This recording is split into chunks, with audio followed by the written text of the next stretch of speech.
Frères et sœurs, bonjour. Vous qui nous regardez également, je vous dis bonjour. Nous sommes réunis au nom de Jésus pour un partage dont le thème est est-ce qu'un chrétien peut perdre le salut? Nous allons nous recueillir et nous allons prier. Remettons tout entre les mains du Seigneur Jésus. Seigneur, béni soit ton Seigneur. Nous te louons, nous te bénissons, nous te rendons grâce, Seigneur. Nous remettons, Seigneur, ce moment que nous allons passer entre tes mains pour que le Saint-Esprit puisse prendre le contrôle de toutes choses, Seigneur Jésus.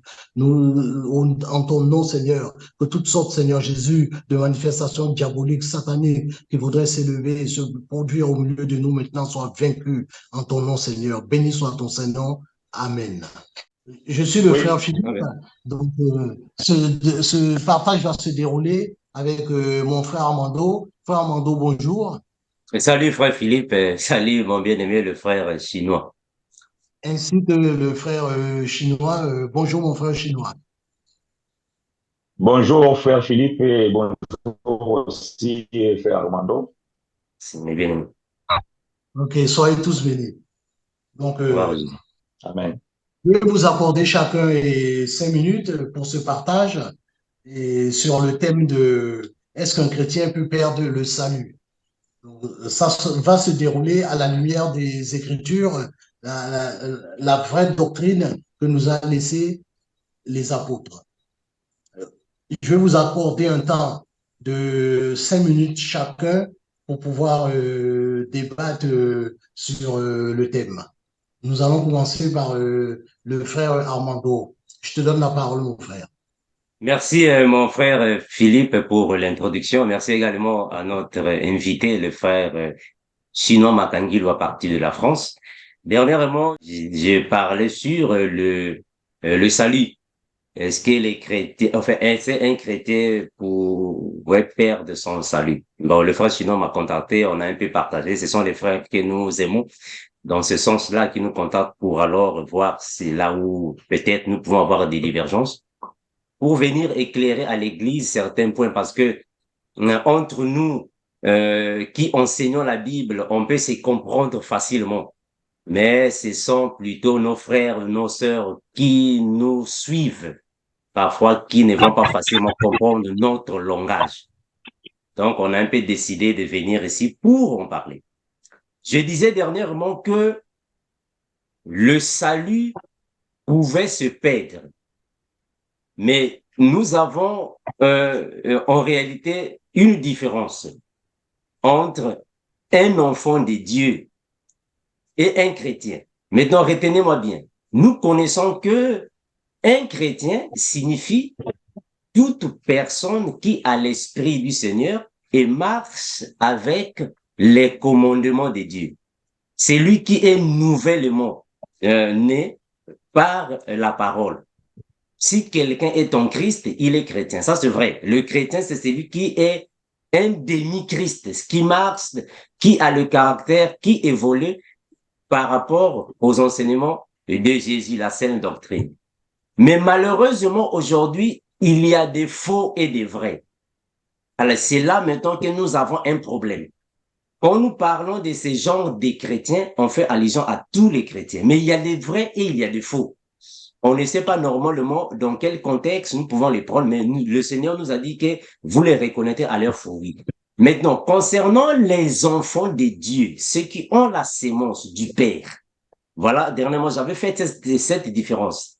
La Bible nous dit que l'Esprit est venu et l'Esprit doit aussi repartir, retourner là où il avait été alors pris. Donc, on comprend qu'un enfant de Dieu, c'est celui qui est venu sur la terre pour accomplir une certaine mission et après sa mission, l'enfant de Dieu va retourner au ciel. Mais quand on parle du salut qui va se perdre, nous qui enseignons la Bible, on connaît déjà qu'il s'agit alors de catégories de salut. Parce qu'il y a le salut éternel. Et il y a le salut par rapport à, en fait, par rapport à une grâce que le Seigneur peut faire, une faveur, de s'éloigner, d'épargner quelqu'un d'un danger, d'une maladie ou d'une mauvaise situation. Alors ça aussi, c'est un salut. Une personne qui est malade, le Seigneur peut le sauver de la maladie. C'est aussi un salut. Une personne qui était dans le péché, le Seigneur peut le sauver du péché. C'est aussi un salut. Mais sauf que c'est ce salut-là que nous disons qu'il peut se perdre parce qu'aujourd'hui, il y a une doctrine qui dit que une fois sauvé, une fois fini, le paradis est confirmé. Alors, nous disons qu'une fois sauvé, on n'est pas, en fait, on n'est pas confirmé pour le paradis parce qu'on peut perdre ces saluts-là parce que c'est un salut que le Seigneur peut accorder, mais pas dans le sens d'être un enfant de Dieu qui ira au paradis. Parce que si nous disons ça en fait, dans ce sens-là, on va voir que la Bible va nous éclairer dessus. Voilà, j'ai été verbal pour laisser un peu le temps à mon frère chinois aussi de donner son point de vue général. Après, nous allons avec les versets bibliques. Merci, mon frère Guy. Merci, mon frère. Frère chinois, à toi, s'il te plaît. Merci, frère Philippe. Merci, mon bien-aimé frère Armando, le docteur. Je suis ravi vraiment que l'Éternel nous soit richement favorable. Vous savez, nous avons un souci, c'est que le peuple de Dieu, l'Église, le corps de Christ soit édifié. Voilà la raison pour laquelle, donc, lorsque nous apportons l'enseignement, donc notre souci, c'est aussi c'est que les gens qui reçoivent cet enseignement puissent pouvoir vraiment nous comprendre. Et donc, nous n'avons pas une divergence avec le bien-aimé frère Armando dans les termes du salut ou de la vie éternelle. Non. En fait, c'est ce que nous voulons apporter vraiment l'éclairage dans ces termes que nous appelons le salut. Parce que quand on prend ce terme salut, comme frère Armando vient de le dire, donc en grec, ça se dit sozo. Or, le mot sozo en grec, lorsque nous le traduisons en français, donc nous allons comprendre que c'est libérer, c'est guérir, c'est délivrer, c'est sauver. Donc, il y a plusieurs connotations que nous pouvons attribuer à ce mot sauver. Et c'est alors que nous sommes en train d'expliquer aujourd'hui pour que nous soyons clairs. Après, donc, nous allons apporter les écritures, donc, comme le frère Armando vient de dire, c'est que le salut éternel, donc, ça, c'est un don de Dieu. Et ce salut-là, on ne peut pas le perdre. Mais est-ce que ce salut éternel est donné à tout le monde? Nous disons non. Parce que la Bible dit, Dieu a tant aimé le monde qu'il a donné son Fils unique, afin que quiconque a. J'aimerais dire que Dieu n'aime pas tout le monde. Ah, peut-être que quelqu'un me dira, mes frères, comment ça la Bible dit, Dieu a tant aimé le monde? Non, Dieu aime son monde à lui. Donc, il a aimé Jacob, il a haï Ésaü. Donc, le monde que Dieu a aimé, c'est le monde de Jacob. Donc, voilà que Jésus, lorsqu'il va faire la prière, il dit que je ne prie pas pour le monde, mais je prie pour eux. Est-ce que Jésus contredisait son Père? Mais non, loin de là. Jésus savait bien de quel monde il parlait, parce que le mot monde, si nous disons par rapport au grec, nous avons le aion, nous avons le cosmos et nous avons le oikoumène. Donc, ça veut dire qu'aujourd'hui, nous sommes là, et si je dis frère Armando et frère Guy, tout le monde est debout. Donc, nous allons nous mettre debout, nous trois. Mais est-ce que les gens qui sont à l'extérieur vont se mettre debout? Non. Mais j'ai bien prononcé le mot monde. Donc, le monde que Dieu a aimé, c'est le monde de quiconque. Donc, ce quiconque-là, ce sont les élus que Dieu a aimés depuis l'éternité. Donc, c'est ce monde-là de quiconque qui ont la vie éternelle, donc le salut éternel. Maintenant, je rebondis de ce que frère Armando il a dit. Ça veut dire qu'il y a ceux qui ont été sauvés dans le temps de la loi, donc nous voyons les bien-aimés qui ont été sauvés du péché. Dans notre temps aujourd'hui, nous voyons aussi des frères qui sont sauvés du mal, qui sont sauvés de la prostitution, de l'alcoolisme et tout ça. C'est aussi un salut. Et c'est ce salut-là que nous sommes aujourd'hui pour confirmer que ce salut, oui, peut se perdre parce que c'est une faveur, c'est une grâce que Dieu te fait. Tu étais un grand voleur et donc Dieu te sauve de cette vie-là. Et donc, tu reprends une vie normale comme tout le monde. Mais une fois que tu as cette vie, Dieu t'a fait cette grâce. Pourquoi? Ce n'est pas pour que tu puisses vivre une vie de partageon. Il faut maintenant que tu vis la vie de sanctification.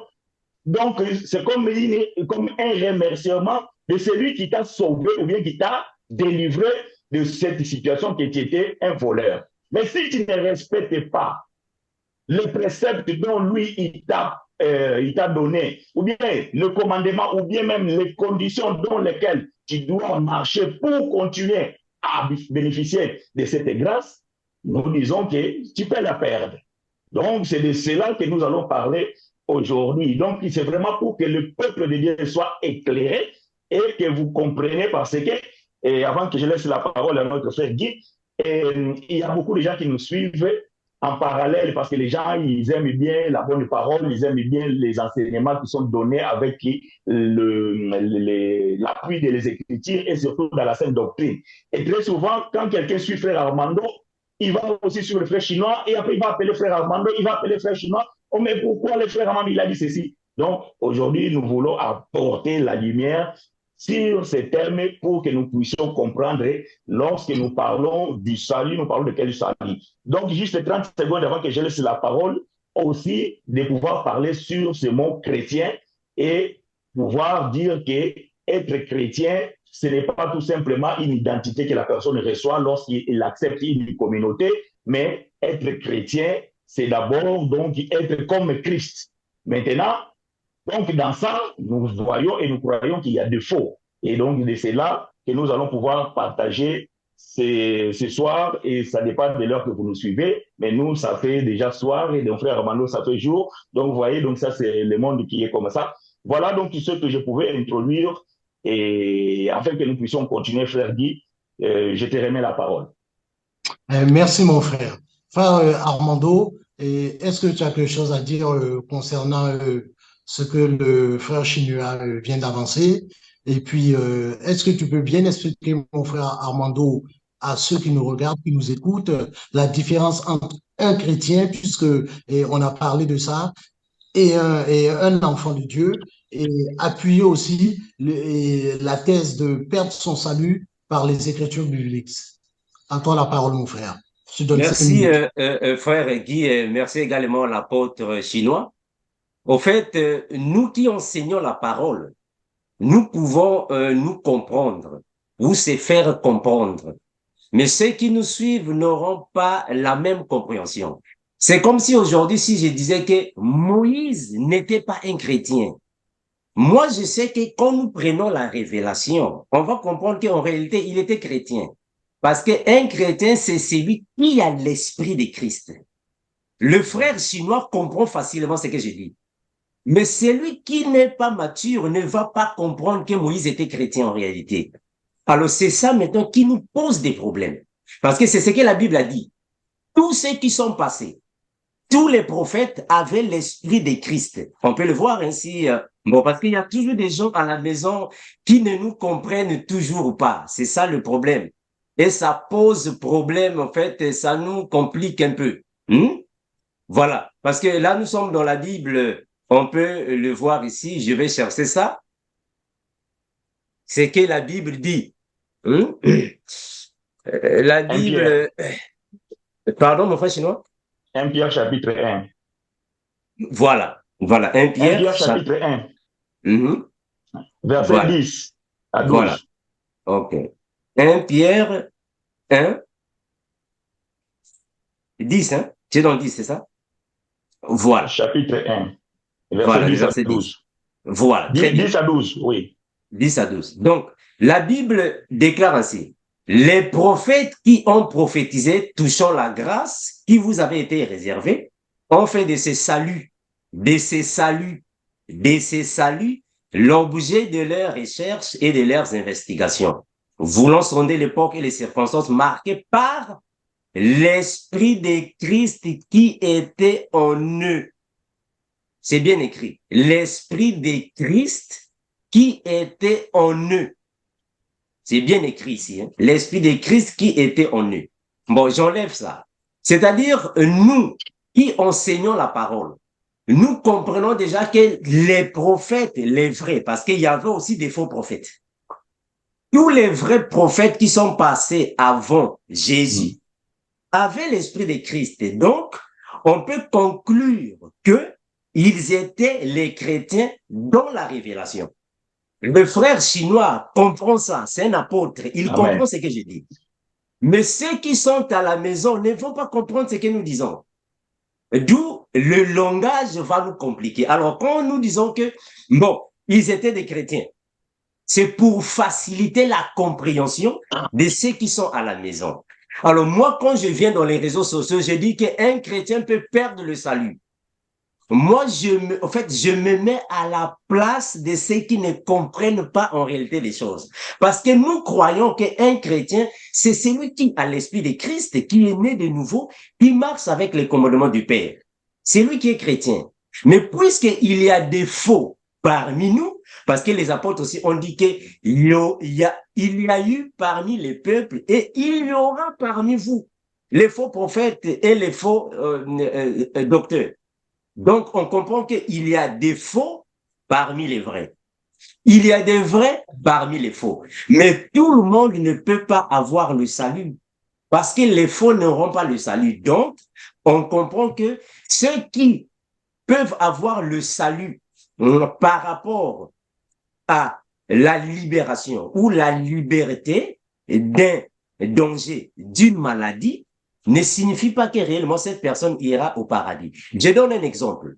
Il y a eu le peuple d'Israël qui a affronté alors le peuple qui était de l'autre côté par le mur de Jéricho. Mais il y a eu une prostituée qui était sauvée. La prostituée qui est sauvée, elle n'est pas sauvée pour le paradis. Et Jésus disait ça plusieurs fois longtemps dans les Écritures. Et ta foi t'a sauvé. Mais sauver là-bas ne signifie pas dire que la personne ira au paradis. Il faut que la personne continue de marcher dans la vie de sanctification. Une personne qui est sauvée par rapport à une maladie, cette personne doit continuer de vivre dans la sanctification parce que la personne peut chuter. C'est ce que la Bible nous dit. Non, on va prendre ça pour ne pas être verbal. Regardons. Nous sommes dans la Bible.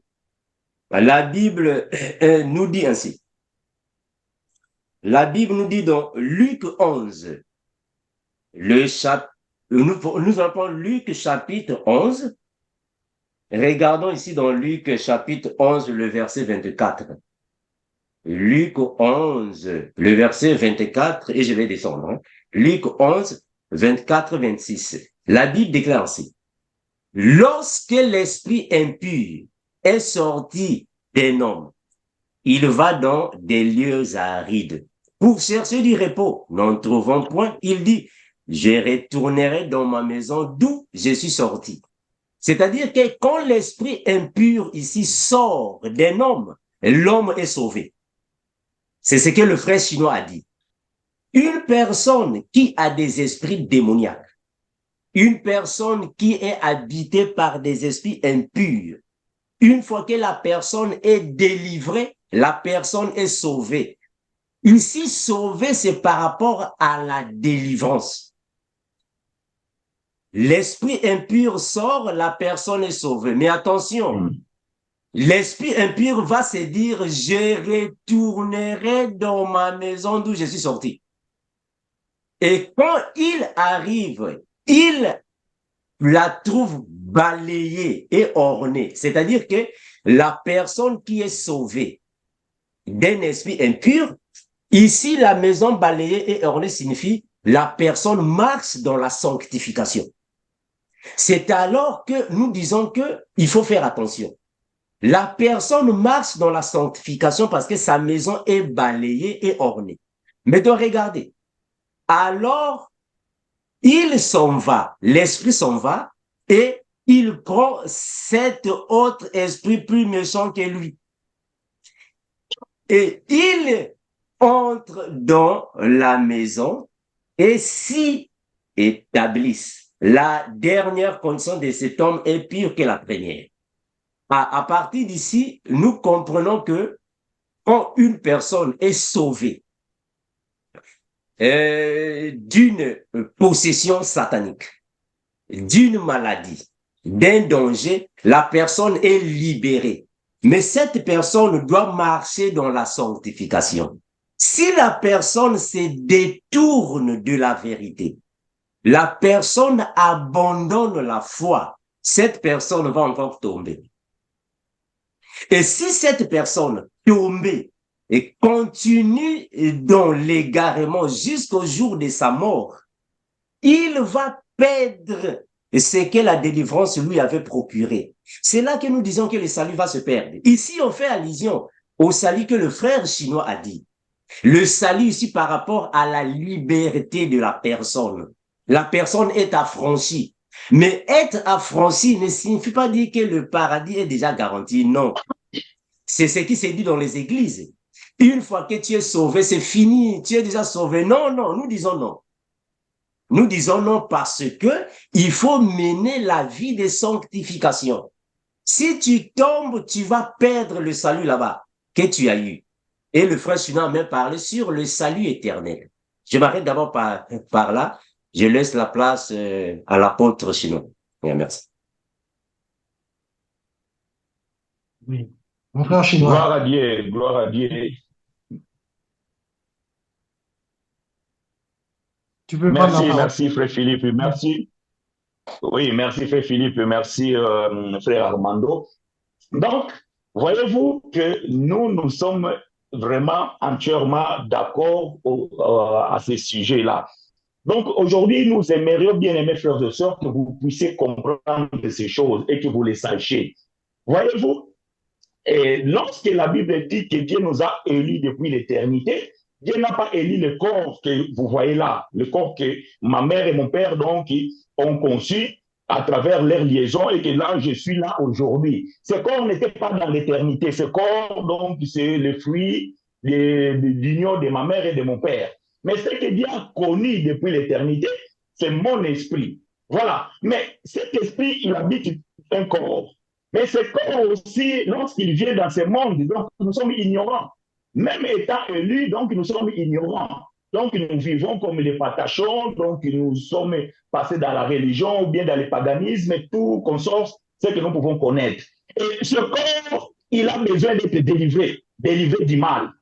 Ce corps, il a besoin d'être sauvé, sauvé donc du danger, du maladie.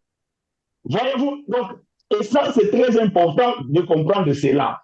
Maintenant, nous disons que si ce salut, ça veut dire cette libération, cette liberté que nous recevons aussi par la grâce vis-à-vis de Dieu, même lorsque nous sommes élus, tu peux la perdre. Donc, comprenez-nous bien. Donc, nous voulons vraiment être clairs là-dessus. Comprenez-nous bien.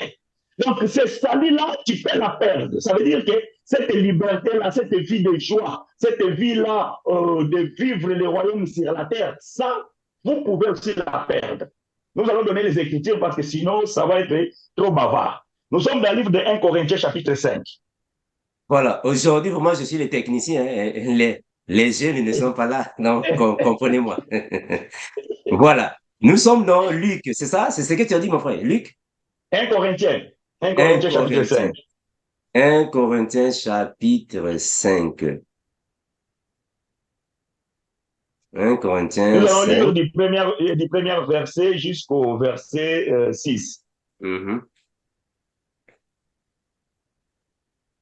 Corinthiens 5, voilà. Voilà. La Bible dit ceci. On entend dire généralement qu'il y a parmi vous de l'impudicité. Et une impudicité telle qu'elle ne se rencontre pas même chez les païens.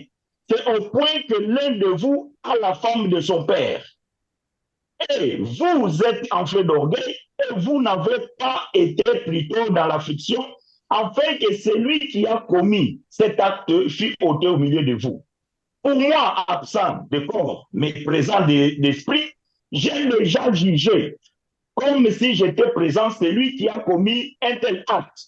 Au nom du Seigneur Jésus, vous et mon esprit étant ensemblés avec la puissance de notre Seigneur Jésus, qu'un tel homme soit livré à Satan. Donc il perd le salut qu'il a obtenu d'être dans l'assemblée des saints. Voyez-vous? Donc Paul ne parle ici aux païens, Paul parle dans l'assemblée des saints. Paul parle un bien-aimé qui était peut-être aussi donc un choriste, peut-être qui était un diacre, peut-être qui était un peu fidèle. Mais malheureusement, donc les démons l'ont envoûté, il est tombé donc dans sa vie comment on appelle ça, écopiste, comment on appelle Impudicité? faire Impudicité? amender moi, Non. impudicité, merci Impudicité? beaucoup. Donc il est tombé. Donc en tombant, maintenant, on lui va dire quoi? On lui va dire ceci. Quel homme soit livré à Satan pour la destruction de la chair, afin que l'esprit soit sauvé au jour du Seigneur Jésus. Ah, voyez-vous, c'est ce que je viens de dire. Donc, l'esprit qui a été élu, cet esprit-là, donc, est sauvé parce que c'est élu. Mais la vie terrestre de cet homme, il a perdu le salut. Mais quel est ce salut que cet homme a perdu? Comprenez, je vais ouvrir une parenthèse. Quand nous parlons du royaume de Dieu, un jour on a posé la question à Jésus. Quand est-ce que viendra ton royaume? Jésus dit, mais non, mon royaume ne vient pas à frapper les yeux. Mais le royaume est parmi vous. La version Martin dit ceci, le royaume est dans vous. Donc, vous avez dit que la présence de Jésus sur la terre, c'était déjà le royaume de Dieu. Or, ce royaume de Dieu, on va le définir autrement. Frère Armando, Romains chapitre 14. Romains chapitre 14. Chapitre Romains 14. 14. Verset 17. Voilà, j'ai lu au nom de Jésus. Car le royaume de Dieu, ce n'est pas le manger et le boire, mais la justice, la paix et la joie par le Saint-Esprit. Ah, ça c'est le royaume de Dieu sur la terre. C'est-à-dire que quand quelqu'un est dans le royaume de Dieu, il a la paix, il a la joie, et la Bible dit qu'il a la justice par le Saint-Esprit. Voyez le frère qui est dans 1 Corinthiens chapitre 15, il a perdu la paix, il a perdu la joie et il a perdu la justice. Parce qu'il doit être livré à Satan en fait que son corps soit détruit. Mais comme c'est lui, donc son esprit est sauvé. Mais ce frère qui est sauvé spirituellement, ça veut dire que quand on dit livré à Satan, son corps va souffrir parce qu'il est un enfant de Dieu, parce que Dieu est le Père des esprits. Puisque son esprit a été élu, donc Dieu va le frapper. C'est ça qu'on dit livré à Satan. C'est pas qu'on voit un Satan avec des cornes, non. Donc Dieu va le punir. Mais quand Dieu punit dans la bonté de Dieu, c'est pour une correction. Voilà pourquoi la parole dit, elle sert à nous corriger, à nous éduquer.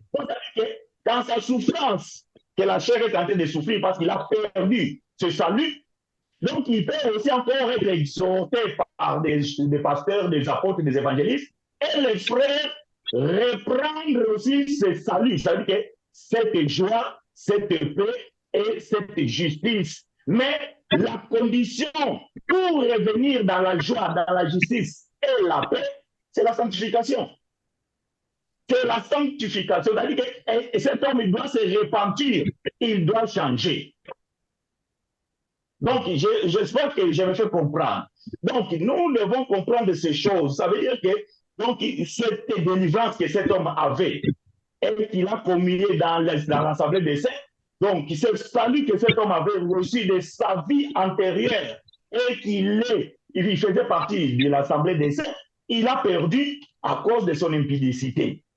Mais s'il se répand, voyez-vous, s'il se répand, et qu'il change et il mène une vie de sanctification, il va récupérer la paix, la joie et la justice. Mais s'il ne se répand pas, il va mourir. Donc, il va mourir malheureux. Et bon, je ne vais pas rentrer dans d'autres exemples, mais nous avons compris que donc, il y a une condition pour que nous puissions garder ce salut, cette délivrance, cette liberté que nous avons en Jésus-Christ. Donc, je mets une virgule ici, afin que, comme c'est un partage, que aussi mon frère Armando puisse aussi ajouter donc quelque chose.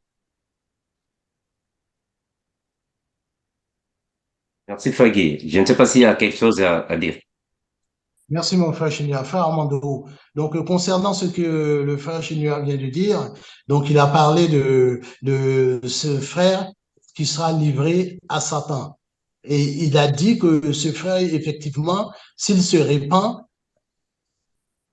après avoir été exhorté par des serviteurs de Dieu, hein, Mhm. il va retrouver le royaume, le royaume, c'est-à-dire, bon, ben, il va remarcher dans la sanctification et là, Mhm. il aura son salut qui sera assuré du côté de Dieu. Mais par contre, s'il ne le fait pas, le frère chinois, si j'ai bien compris, a dit que cet homme-là, bon, il partira pour la destruction. Donc, ce sera, il va perdre son salut en quelque sorte.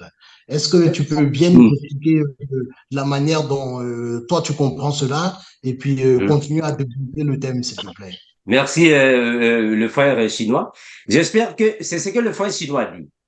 Nous savons, en fait, bon, on va rester dans la Bible. Hein. On va rester dans la Bible. Le frère chinois a bien dit que une personne qui était juste, mais tu tombes dans le péché, sûrement, t'es livré à Satan ici, c'est t'exclure, t'excommunier de l'assemblée. Mais quand tu vas dehors, c'est-à-dire que quand tu traverses, tu dépasses, tu ultrapasses les limites de la sanctification, et tu es livré à Satan. Maintenant, là, il faut que tu retournes dans la bergerie par la sanctification, par la repentance. On va prendre un passage. Regardez, nous sommes dans Apocalypse. Apocalypse chapitre 2. On va prendre ici le verset 5. Apocalypse chapitre 2, le verset 5. La Bible, en fait, nous dit ainsi. Regardons. Prenons le verset 5. Il dit, ou soit, voilà, commençons à partir du verset 4, 4 et 5. La Bible dit ainsi. Mais ce que j'ai contre toi, c'est que tu as abandonné ton premier amour. Souviens-toi donc d'où tu es tombé. Réponds-toi. C'est très important ici. Souviens-toi d'où tu es tombé. Réponds-toi. Faut pas que tu restes dans le péché parce que tu vas perdre ce que Dieu t'a promis. Tu dois te repentir. Réponds-toi et pratique tes premières œuvres. Et sinon, est-ce que tu vois ça? Et sinon, je viendrai à toi, j'ôterai ton chandelier de sa place. À moins que tu ne te répondes. La Bible est claire. Donc, la Bible est en train de nous faire voir que nous, enfants de Dieu, étant des personnes physiques ici sur la terre, on peut tomber. Parce que nous avons la chair, attention, mais cela ne doit pas faire de nous peut-être, bon, une occasion de prendre ça comme si c'était bon. C'est ce que le frère Sinon m'a dit hier quand il m'appelait. Hier, le frère Sinon m'appelait, il a prononcé en fait une phrase que j'ai beaucoup aimée. Il m'a dit que frère Armando, la grâce n'est pas le libertinage. Il a raison. La grâce n'est pas libertinage. Donc, ce n'est pas parce que, bon, j'ai eu le baptême d'eau, je participe, en fait, au repas du Seigneur, comme on dit, je suis un enfant de Dieu sauvé, bon, ça va, je peux faire tout ce que je veux. Non. La Bible nous dit ainsi dans Ézéchiel, regardez. Ézéchiel, parce qu'on doit se référer à la parole, afin que nous, ceux qui sont à la maison nous comprennent mieux. Nous sommes dans Ézéchiel chapitre 18 le verset 24. Regardez. Ézéchiel 18, 24. La Bible nous dit ainsi. Je suis dans, bon, je suis ici, hein. Ézéchiel 18, voilà, 24. Je suis ici. Voilà. Oh, je sais que vous me voyez là où je suis. Voilà, je suis ici. La Bible dit ainsi. Si le juste se détourne de sa justice et commet l'iniquité, et s'il imite toutes les abominations du méchant, vivra-t-il? C'est une question. Vivra-t-il? Et toute sa justice sera oubliée parce qu'il s'est livré à l'iniquité et au péché. À cause de cela, il mourra. Très important. Il mourra. Mais ici, il s'agit d'un juste. Est-ce que vous voyez ça? Donc, on comprend que comme le frère Sino a dit, un juste peut tomber. Mais quand tu tombes, tu dois te repentir, tu dois te relever. Maintenant, ce que nous voyons aujourd'hui est que il y a des personnes qui tombent et qui continuent dans le péché, mais vont mourir dans le péché. C'est alors que nous allons parler alors des faux chrétiens qui sont des faux et qui n'étaient normalement pas des nôtres, mais ils se sont infiltrés parmi nous. Mais ce sont des faux. Voilà pourquoi nous disons que tous les chrétiens ne sont pas prédestinés pour le paradis. Et dernièrement, je l'avais dit, que quand la Bible dit que il nous a prédestinés avant la fondation du monde, il ne parle pas de tous les chrétiens. Et le frère, en fait, le frère chinois l'a bien dit. Que quand Dieu a dit que j'ai aimé Jacob, mais j'ai haï Ésaü. Quand Dieu dit que car Dieu a tant aimé le monde ne signifie pas tout le monde. Il y a ses enfants qu'il a aimés. Et il y a même un frère qui m'a dit dernièrement que non, le frère Amando, dans la Bible a dit que à tous ceux qui l'ont réussi, qui croient en son nom, il a donné le pouvoir de devenir enfant de Dieu. Mais à tout qui? C'est ça le problème. À tout qui? C'est pas à tout le monde. Parce que si vous dites que à tous ceux qui l'ont reçu, qui croient en son nom, sont devenus enfants de Dieu, mais donc Judas aussi sera enfant de Dieu, parce que Judas aussi était avec Jésus. Ça pose problème. Le frère chinois. C'est dur. Le frère chinois. Voilà. Je ne sais pas si fait Philippe, peut-être il a la parole avant moi. Oui. Tu peux y aller, mon frère chinois. Ah, ok, merci beaucoup. Voilà, bien aimé, voyez-vous vraiment que aujourd'hui, que Dieu nous soit richement favorable parce que nous avons cette occasion de pouvoir partager ces choses. Comme le frère Armando avait déjà dit que nous comprenons, nous, parce que voilà, nous avons la parole, nous avons l'Esprit de Dieu et donc nous sommes enseignés. Voilà pourquoi nous sommes aujourd'hui devenus aussi des enseignants. Mais notre souci, c'est que vous, vraiment, vous puissiez nous comprendre. Donc, c'est ça le souci que nous avons aujourd'hui. Donc, voyez-vous bien aimé, la Bible va dire ceci. Je suis dans le livre de 1 Timothée, je pense. Je trouve l'écriture. Voilà, 1 Timothée, chapitre... tant que je le cherche...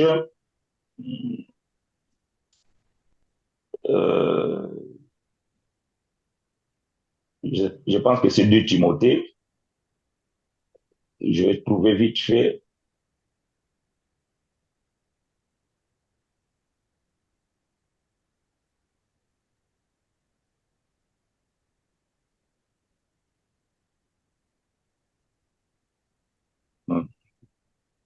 Attendez 2 secondes.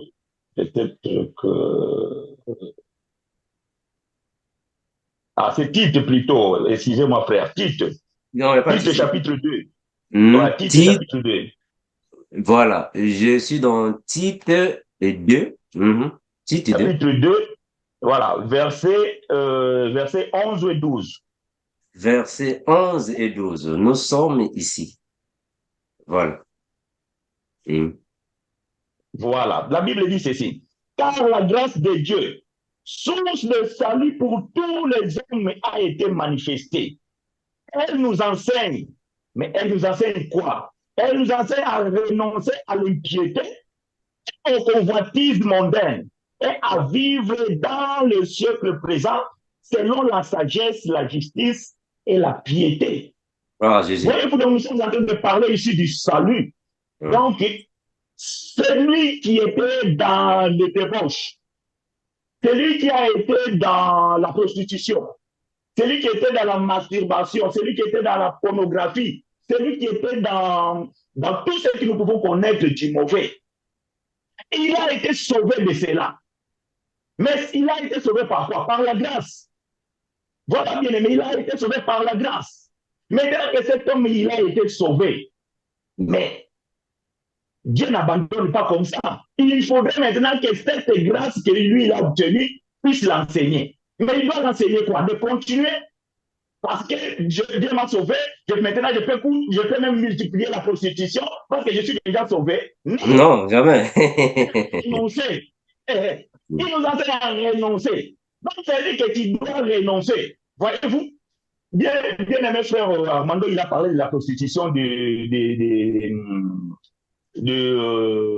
Jéricho. Mais on a un autre exemple. Dans Jean chapitre 8, nous n'allons pas lire, vous connaissez l'histoire. Jean chapitre 8, on a mené une femme devant Jésus.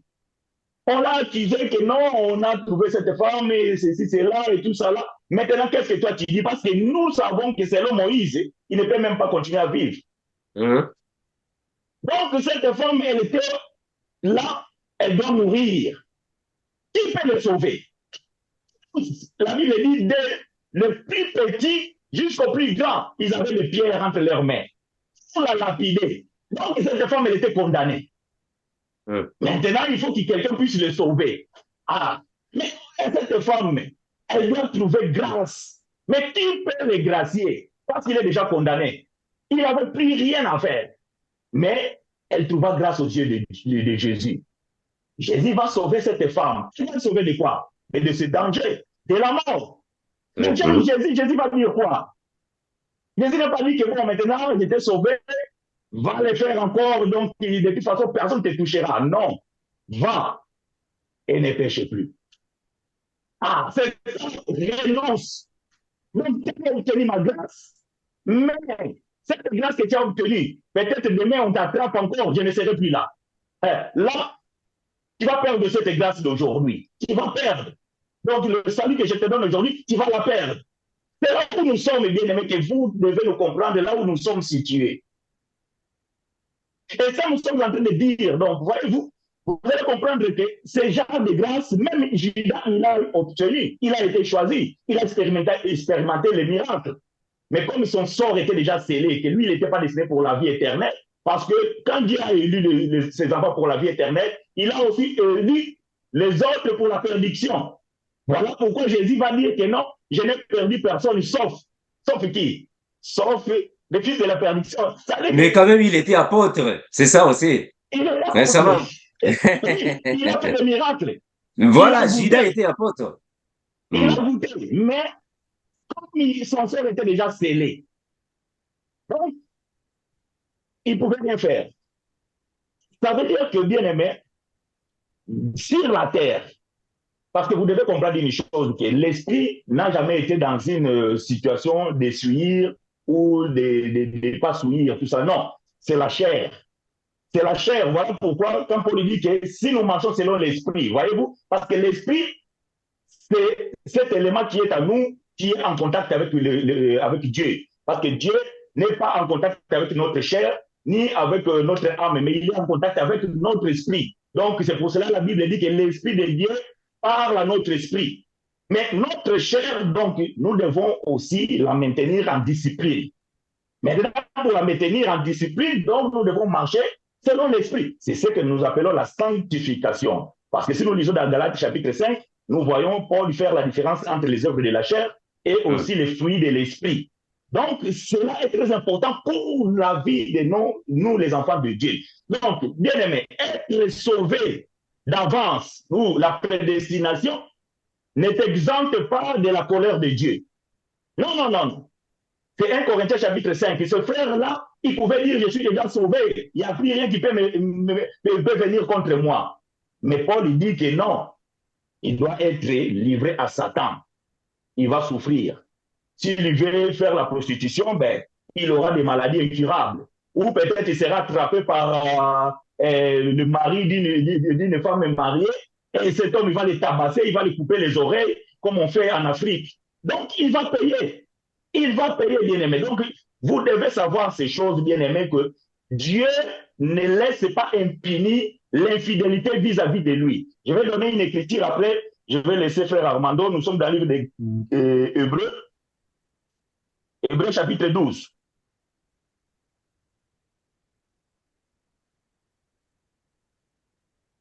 Hébreux chapitre 12, verset 9.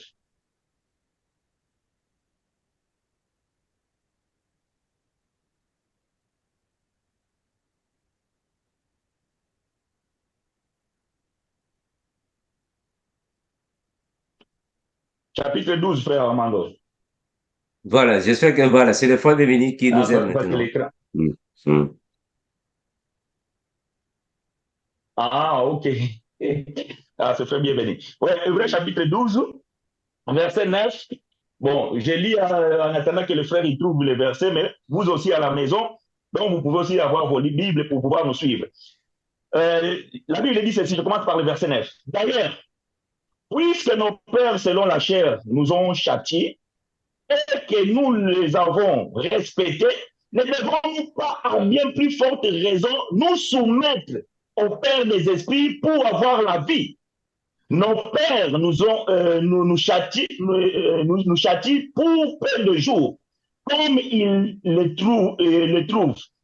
trouvent bon. Mais Dieu nous châtie pour notre bien, afin que nous participions à sa sainteté. Ah. Donc, tu vois ce frère qui a été livré, que son corps soit frappé, c'est pas pour qu'il se perde. C'est qu'il doit retourner dans la maison. Mais la condition de retourner dans la maison, c'est la sanctification, parce que la Bible est claire ici, frère Paul le dit, parce que nous croyons que c'est Paul qui a écrit Hébreu. En forte raison, nous soumettre au Père des esprits pour avoir la vie. Nos pères nous châtiaient plutôt pour peu de jours, comme ils trouvaient bon. Mais Dieu nous châtie pour notre bien, afin que nous participions à sa sainteté. Ça veut dire afin que nous retournons.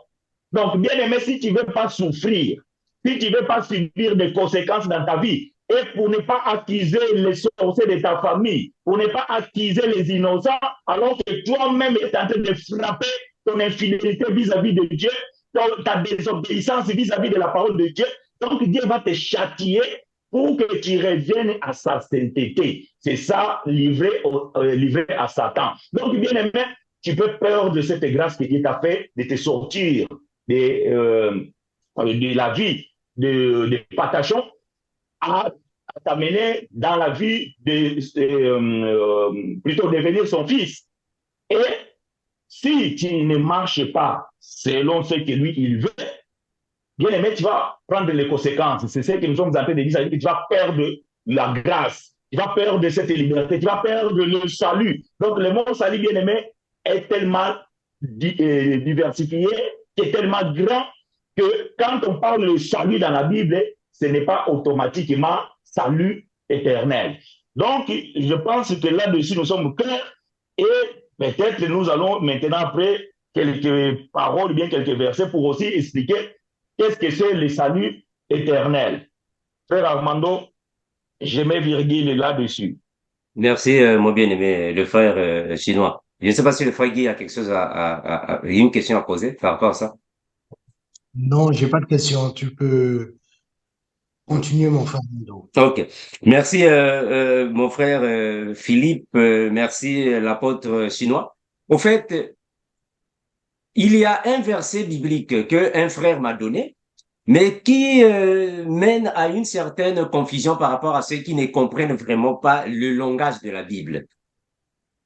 Quand nous lisons la Bible, on ne peut pas prendre la Bible comme nous comprenons la littérature française. La Bible a son langage. Le langage de la Bible ne peut pas être interprété à la même échelle comme le langage littéraire. Dans Jean 3,16, là où la Bible nous dit dans Jean 3,16, si le frère Bénet peut nous aider, car Dieu a tant aimé le monde, il a donné son Fils afin que quiconque croit. Mes frères, les phrases, les conjonctions, les articles ou possessifs, comment est-ce que vous pouvez dire ça dans la littérature, ne correspondent pas avec ce que la Bible les définit. Et tous les hommes, les quiconque, ne signifie pas réellement les tout, dans le sens que c'est dans une manière générale, que tous ceux qui viennent à Christ, bon, comme Jésus avait dit, nul ne peut venir à moi si le Père ne l'appelle pas. Mais mes frères, ce ne sont pas tous ceux qui viennent à Christ réellement qui sont enfants de Dieu. Parce qu'il y a ceux qui viendront à Christ, mais malheureusement ne vont pas arriver à la fin de la course. Ils vont tomber au milieu de la course. Ils ne vont pas arriver là-bas à la fin. Parce que tous n'ont pas la même sémence pour alors y arriver. Regardons ce que le frère Jean nous dit dans 1 Jean 2, 19. Frère, bienvenue. Qu'est-ce que tu as là-bas? 1 Jean 2, 19. Qu'est-ce qu'il dit? 1 Jean 2, 19. Qu'est-ce que le frère Jean dit là-bas? 1 Jean 2, 19. J'ai un petit problème de connexion, mais je vais lire avec la Bible physique. Alors, 1 Jean, c'est 1 Jean 2. 2, 19. D'accord. 1 Jean chapitre 2, le verset 19. Alors, ils sont sortis du milieu de nous, mais ils n'étaient pas des nôtres, car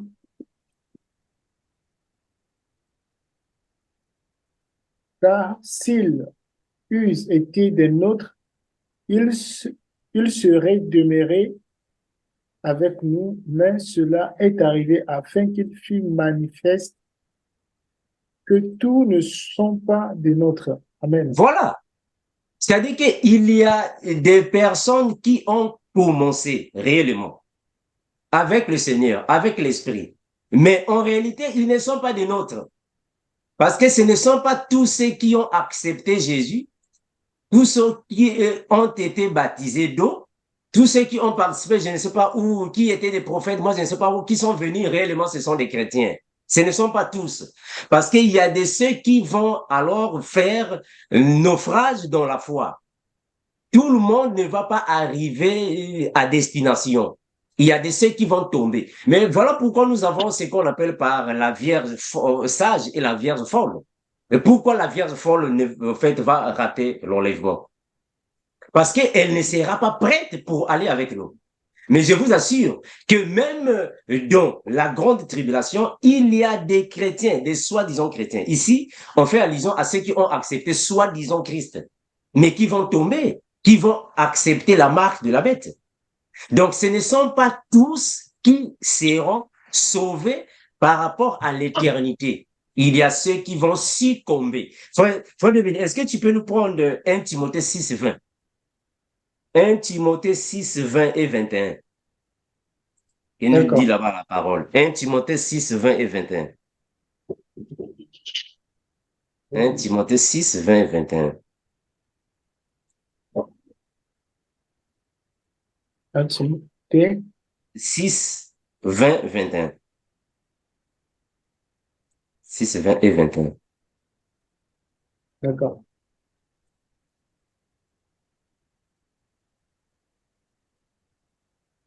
Timothée 6, 20, 21.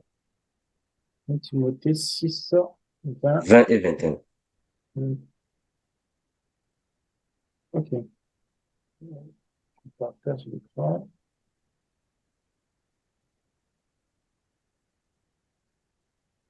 Timothée chapitre 6, le verset 20 au verset 21. Alors, ô Timothée, garde le dépôt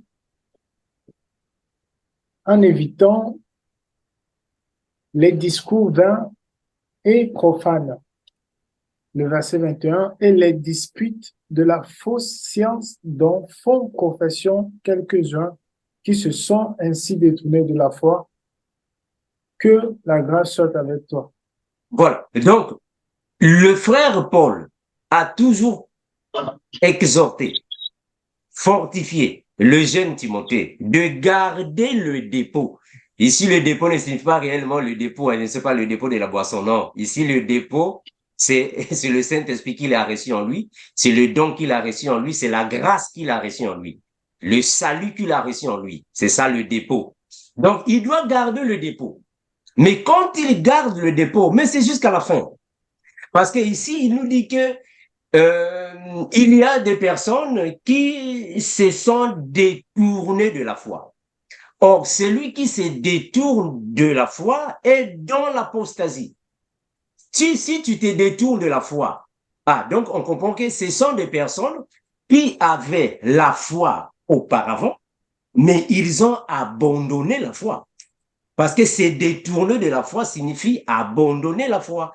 Or, celui qui abandonne la foi ne peut pas avoir le salut. C'est clair. Qui abandonne la foi ne peut pas avoir le salut. Et le frère va nous le dire encore dans toujours 1 Timothée 5,15. Qu'est-ce que tu as là-bas, frère? 1 Timothée 5,15. 1 Timothée 5,15. Après, je vais laisser la parole au frère chinois. 5,15.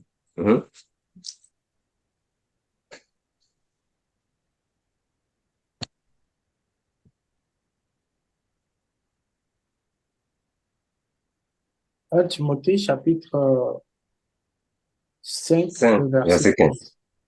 D'accord. Alors, car déjà quelques-unes se sont détournées pour suivre Satan. Continue. Si quelques fidèles, hommes ou femmes, a des veuves, qu'ils les assistent et que l'Église n'en soit point chargée, afin qu'elle puisse assister celles qui sont véritablement veuves. Oui. Et les anciens? Que les anciens qui dirigent bien, soient jugés dignes d'un double honneur, surtout ceux qui travaillent à la prédication et à l'enseignement. Voilà, mon frère. Merci, mon frère. On s'arrête. Mes frères, vous voyez que le frère Paul, il exhortait plusieurs par rapport au dépôt, de garder la sainteté, de garder la sanctification et de continuer avec, de ne pas s'en détourner. Parce que plusieurs dans leur époque se sont détournés de la foi. Et même aujourd'hui, le frère le frère Pierre nous le dit. Il y a plusieurs personnes qui vont continuer de se détourner de la foi. Frère, bienvenue, va dans 2 Pierre 2.1. 2 Pierre 2.1. 2 Pierre 2.1. Donc, il y a ce qu'on appelle par l'abandon de la foi. Il y a des personnes qui vont abandonner la foi. Souhaitons que le Seigneur vous fasse grâce pour revenir sur le bon chemin, sinon vous allez vous perdre. 2 Pierre 2.1. Qu'est-ce qu'il dit là-bas?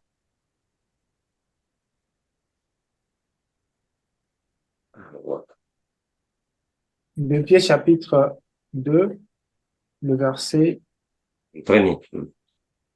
premier. Alors,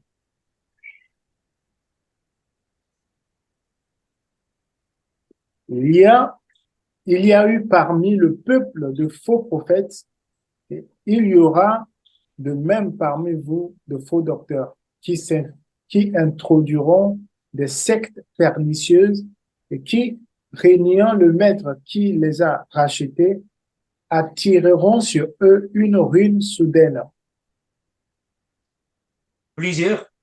Plusieurs les suivront dans leur dissolution et la voix de la vérité sera calomniée, à cause d'eux. Voilà. Donc ici, le frère Pierre est en train de nous dire qu'il y a eu parmi le peuple des faux prophètes. Et il y aura de même parmi nous des faux docteurs. Mais frère, regardons bien. Ces docteurs, ces prophètes, ces apôtres, je ne sais pas qui, ce sont des personnes qui ont accepté le Christ. Auparavant, ils ont accepté Jésus. Auparavant, ils sont venus parmi nous. Ils ont commencé avec la vie de sanctification. Ils ont enseigné la Bible. Quelques-uns ont fait des miracles, des prodiges, moi je ne sais pas quoi là. Des guérisons, ont donné des prophéties. Mais malheureusement, ils vont régner le maître. Or, le maître ici qui est régné, c'est le Christ qui leur a donné cette grâce. Qui leur a donné alors cet affranchissement. Ils vont les régner. Ils ont déjà été rachetés, mais ils vont régner le maître. En d'autres termes, ils vont abandonner la foi. Ils vont se détourner de la vérité. Voilà pourquoi nous disons que ce ne sont pas tous les chrétiens d'une manière générale qui iront au paradis, qui vont avoir le salut. Ici, quand on parle des chrétiens, on fait allusion aux faux, mais pas aux vrais, parce que nous croyons qu'il y a des faux et il y a des vrais. Merci, mon frère Guy Philippe. Mon frère, continue à toi, s'il te plaît. Merci, frère Philippe, et merci, frère Armando. Voyez-vous, bien aimé, frère Armando, il a touché la foi. Nous avons toujours dit que la foi, c'est la réponse de la grâce. Donc, la foi ne précède pas la grâce. C'est d'abord Dieu qui fait grâce et après la réponse de la grâce de Dieu, c'est la foi. Voilà pourquoi frère Paul il va dire ceci donc, dans le livre d'Éphésiens chapitre 2. Frère, bienvenue.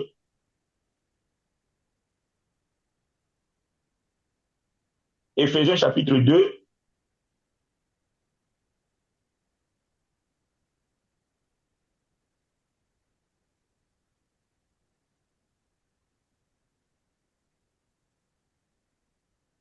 le verset 8, chapitre 2, verset 8.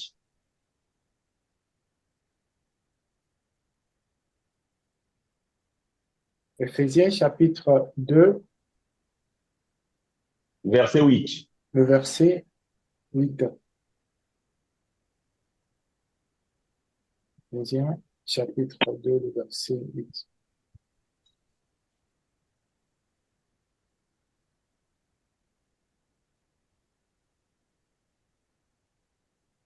Éphésiens chapitre 2, le verset 8. Alors, je lis dans le nom de Jésus. Amen. Car c'est par la grâce que vous êtes sauvés, par le moyen de la foi, et cela ne vient pas de vous, c'est le don de Dieu.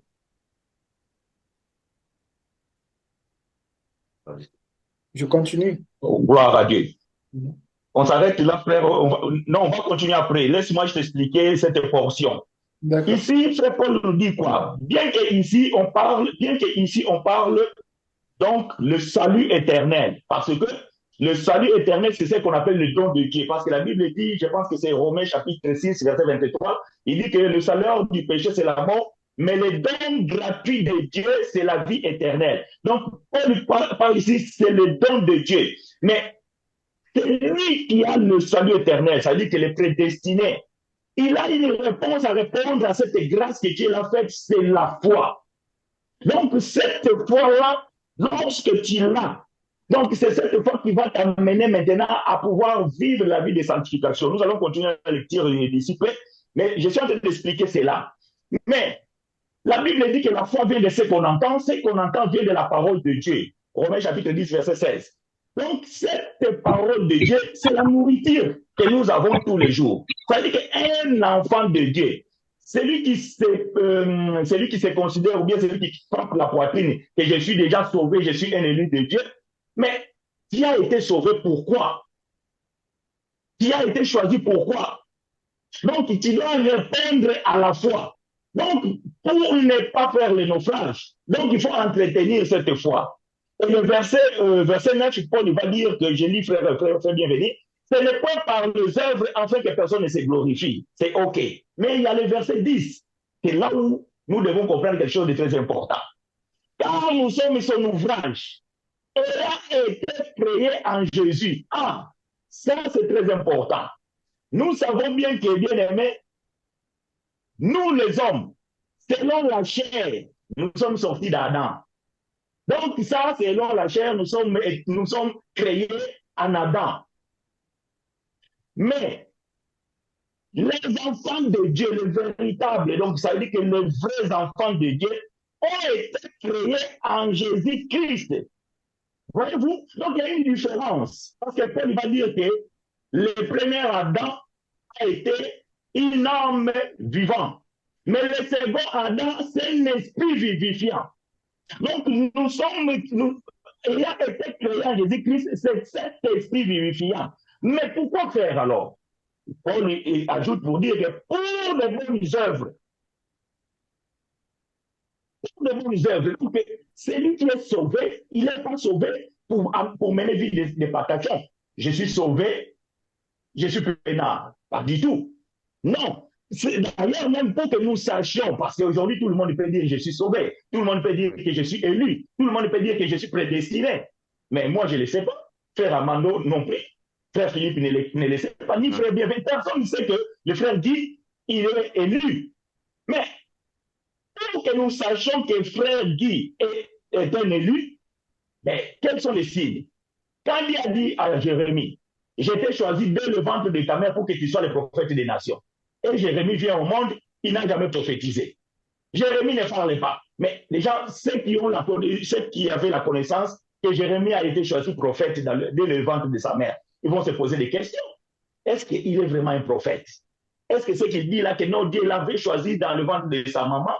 Est-ce que c'est vraiment vrai? Parce qu'on n'a jamais vu cet homme prophétiser. Mais quel est ce genre de prophète élu depuis le ventre de sa mère qui n'a jamais prophétisé? Mais quel est cet élu-là qui ne pratique pas de bonnes œuvres?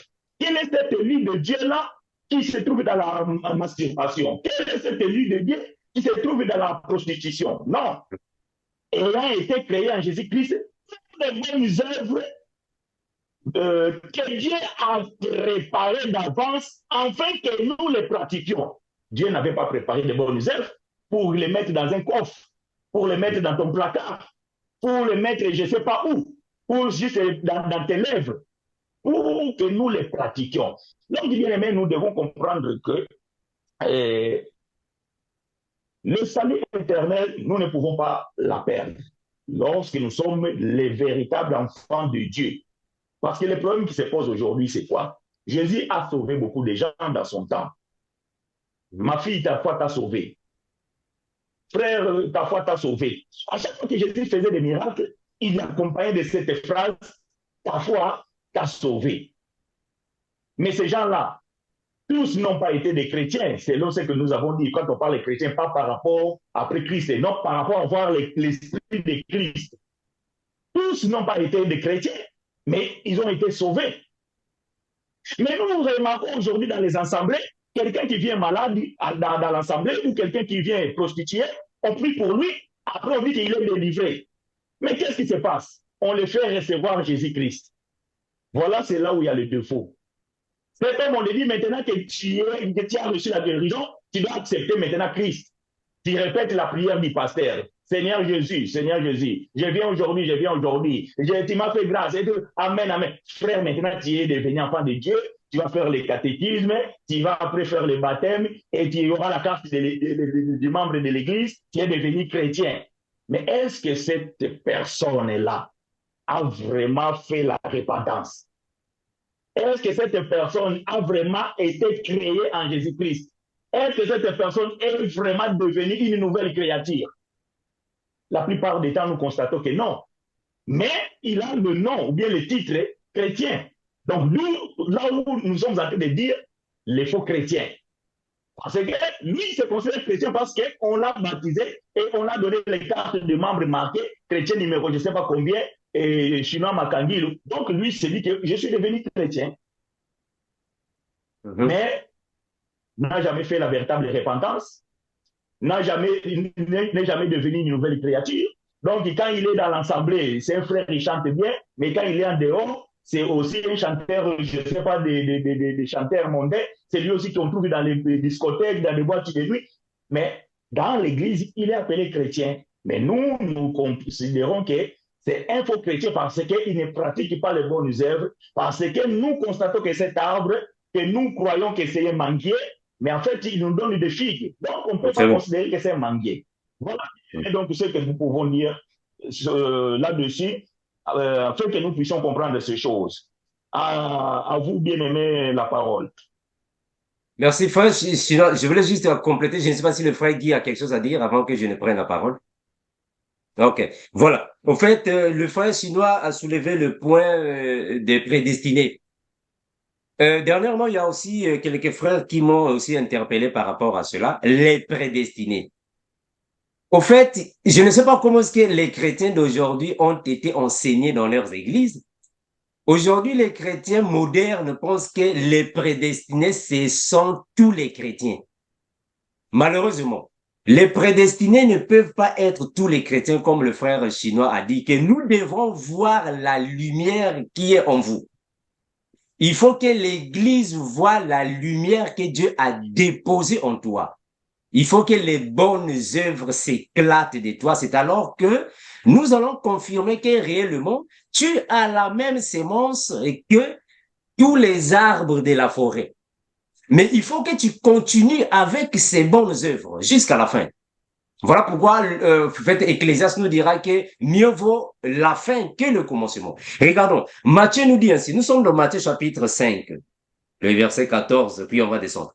Matthieu 5, le verset 14 jusqu'à 16. Matthieu 5, 14 à 16. Que nous dit là-bas la parole?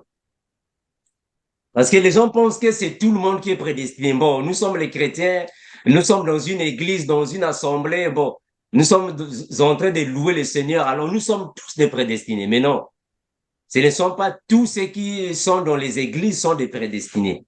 Les prédestinés sont ceux qui ont la sémence du Père et manifestent leurs œuvres.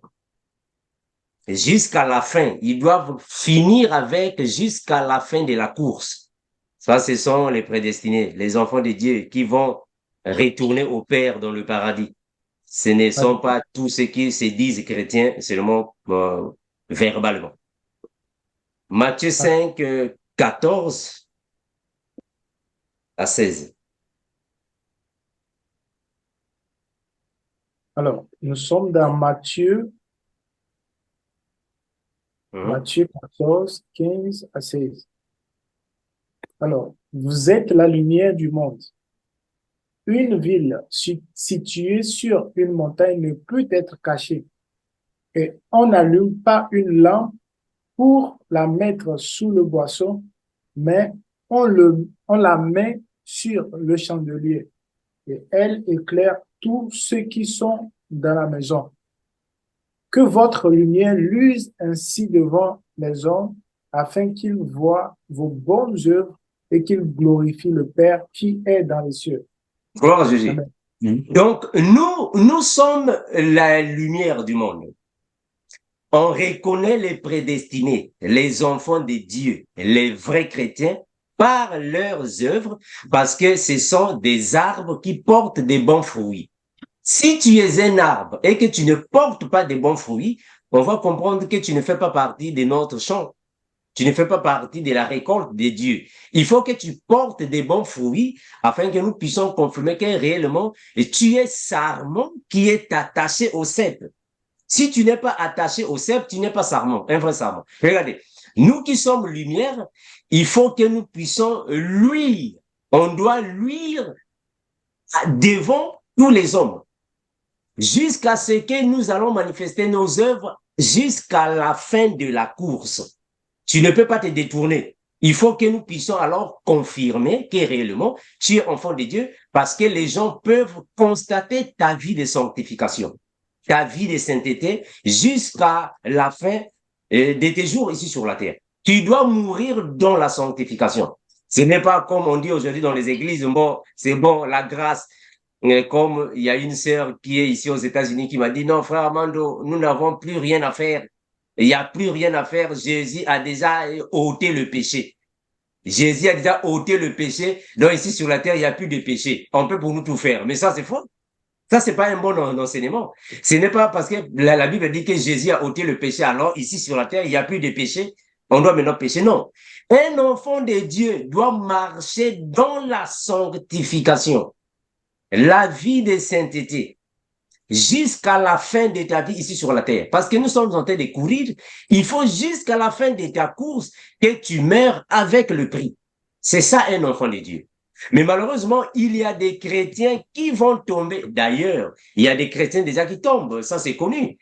Il y a des chrétiens qui tombent, ça c'est connu. C'est ce que le frère Paul nous a dit dans Thessaloniciens. Si on peut prendre ça, frère Béméni. Nous sommes dans 2 Thessaloniciens 2:3. Qu'est-ce qu'il dit là? 2 Thessaloniciens 2:3.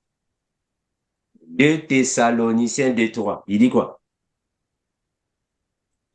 2 Thessaloniciens 2:3.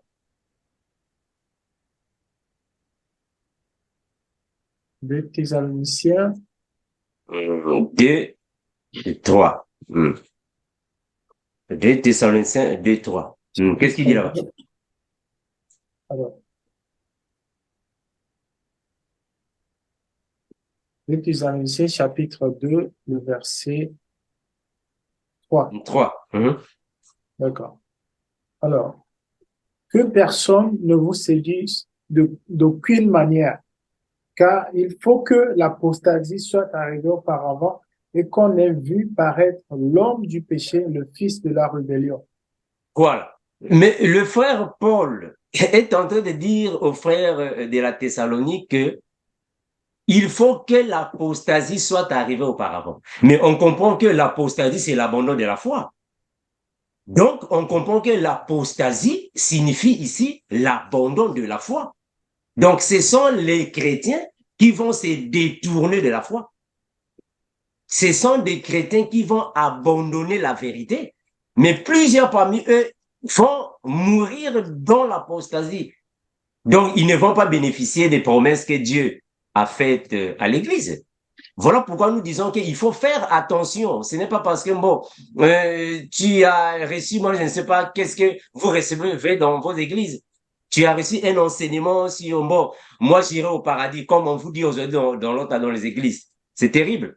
Dans les églises, c'est ce qu'on dit. Nous irons au paradis, alors que parmi vous, il y a des impudiques. Il y a des impudiques qui sont là-bas, les adultères qui sont là-bas, les fumeurs de cigarettes et tout. Tout le monde est là-bas. Comment est-ce que vous irez au paradis? Comment est-ce que tout le monde ira au paradis? Alors que parmi vous, il y a des fumeurs de chanvre, des masturbateurs qui sont... Mais non. Qui peut aller au paradis? C'est celui qui marche dans la sanctification et il meurt dans la sanctification. Il va au paradis. Mais si tu ne marches pas dans la sanctification, ou soit tu as commencé dans la sanctification, après tu tombes, et que l'enlèvement de l'Église est là, tu vas rester. D'abord, on a déjà une preuve palpable que quand le Seigneur va revenir, le jour de l'enlèvement de l'Église, ce ne sont pas tous les chrétiens qui iront, non. Quand le Seigneur reviendra, ceux qui iront au paradis, c'est la Vierge sage parce qu'elle est prête pour monter. Ce ne sont pas tous les chrétiens qui vont monter. Il y a ceux qui vont rester sur la terre parce qu'ils ne seront pas prêts. Et quand la marque de la bête aussi sera là, ce ne sont pas tous les chrétiens qui vont refuser la marque de la bête. Il y a des chrétiens qui vont accepter la marque de la bête. Mais mes frères, retenez une chose, c'est lui ou celle qui acceptera la marque de la bête en fer direct. Il n'y a plus de pardon pour lui. Il sera semblable aux anges des cieux. Vous savez ça? C'est lui qui va recevoir la marque de la bête, sera semblable aux anges. Une fois tu tombes dans cette désobéissance, l'enfer confirmé. Frère Dominique, tu peux prendre Jude. Jude 1,6, il dit quoi? Jude 1,6, il dit quoi là-bas? C'est lui qui prendra la marque de la bête, l'enfer confirmé. Il n'y aura pas de pardon. Il sera semblable aux anges de Dieu. L'ange qui commet, l'ange qui désobéit à la parole, direction l'enfer. Il n'y a pas de pardon. Jude 1,6 dit quoi? Non, il faut faire attention, mes frères. Ce n'est pas parce que, bon, on t'a dit à l'église que tu es sauvé, alors tu vas rester avec ça. C'est comme si c'était le libertinage. Tu vas faire tout ce que tu veux faire. Non, tu peux tomber. Jude 1,6 dit quoi? Jude chapitre 1, le verset 6. Alors,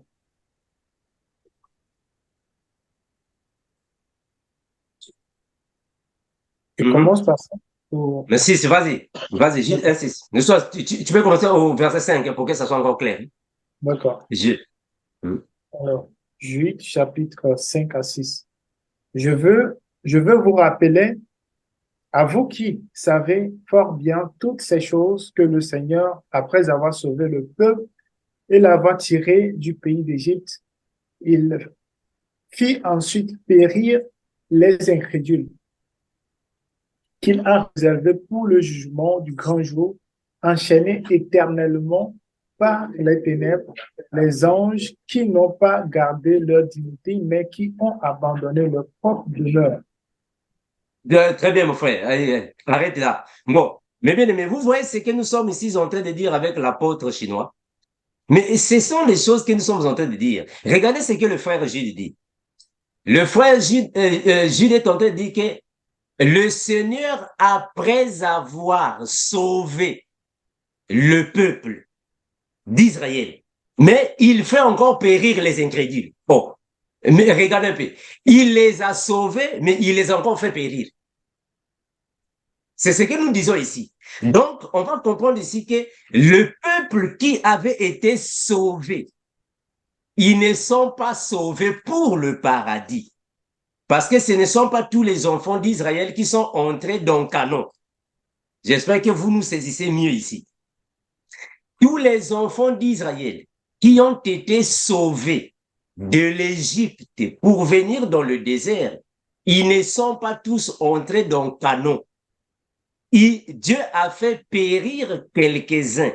Donc ici, sauver ne signifie pas dire aller au paradis, parce qu'ils ont perdu le salut ici. Ici, ils ont perdu le salut par rapport à la liberté, la libération. Parce que Dieu les a fait périr dans le désert. Et il y a eu des anges qui ont abandonné leur demeure. Abandonner le demeure ici, c'est détourner de la vérité. Il y a eu des anges qui ont abandonné leur demeure. En d'autres termes, ils se sont détournés de la foi. Ce sont ces anges-là qui sont partis alors commettre l'impudicité avec les filles de la terre et ils sont retenus là-bas. Ils attendent alors le jugement dernier. Donc, celui qui va recevoir la marque de la bête, l'enfer est confirmé. Si un ange de Dieu désobéit à la parole, un ange de Dieu se détourne de la vérité, l'enfer est confirmé.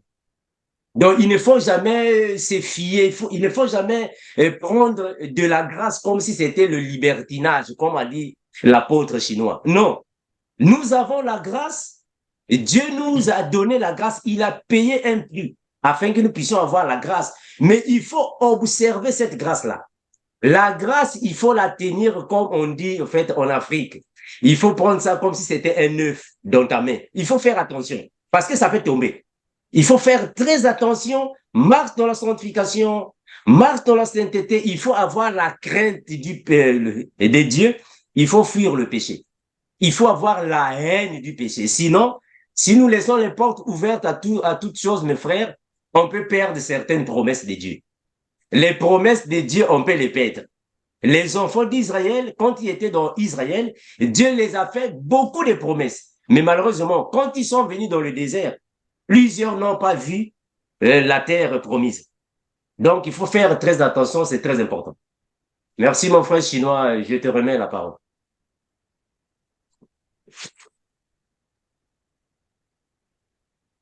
Merci, bien-aimé, frère Armando.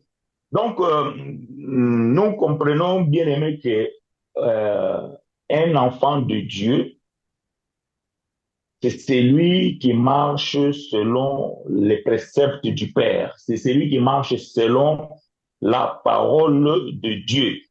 Donc, aujourd'hui, bien-aimé, si toi, tu te trouves, ou bien tu te considères un élu de Dieu, que tu es sauvé, mais que tu n'arrives pas à pratiquer de bonnes œuvres, que tu n'arrives pas à mener une vie de sanctification, alors tu dois te poser de bonnes questions.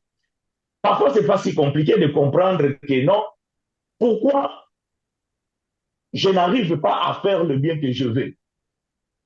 Paul s'est posé cette question, bien que nous pouvons comprendre ça dans un autre terme, parce que frère Paul, il savait de quoi il parlait, mais il s'est posé cette question, le bien que je veux faire, je n'arrive pas à faire. Mais le mal que je veux pas, c'est ce que je fais. Paul s'est dit, non, mais il y a un problème, il y a quelque chose en moi. Et Paul, il se pose la question, qui me délivrera de ce corps du péché?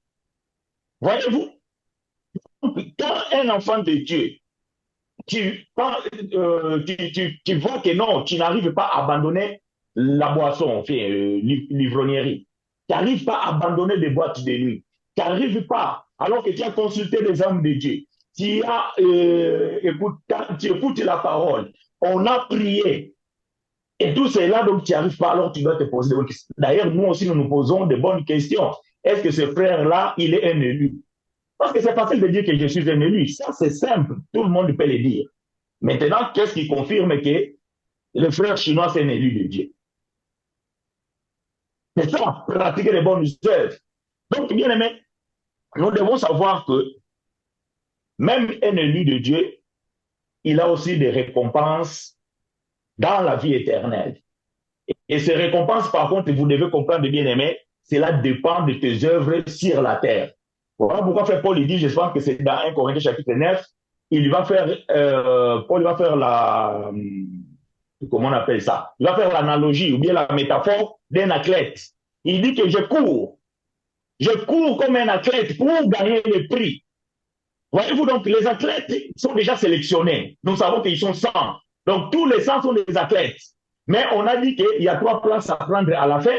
Et après le reste, ceux qui vont arriver jusqu'au terme, ça veut dire que jusqu'à l'arrivée, ils auront aussi des récompenses, donc quelques euros, ils auront peut-être quelques dollars, donc peut-être quelques primes. Donc ils doivent s'efforcer pour arriver à terme. Mais celui qui n'arrive pas à terme, bien qu'il a été sélectionné parmi les 100, donc il perd la récompense. Donc, vous avez un enfant de Dieu, Paul lui dit que nous aurons des récompenses. Voilà pourquoi dans 1 Corinthiens 15, Paul lui parle que certains vont prier comme des étoiles, les autres comme la lune, comme le soleil. Donc ça, c'est la récompense. Mais la récompense dépend de tes œuvres sur la terre. Donc la récompense dépend de tes œuvres sur la terre. C'est pour ça que Paul dit que pour que je ne sois pas disqualifié. Ah, mais pourquoi tu seras disqualifié?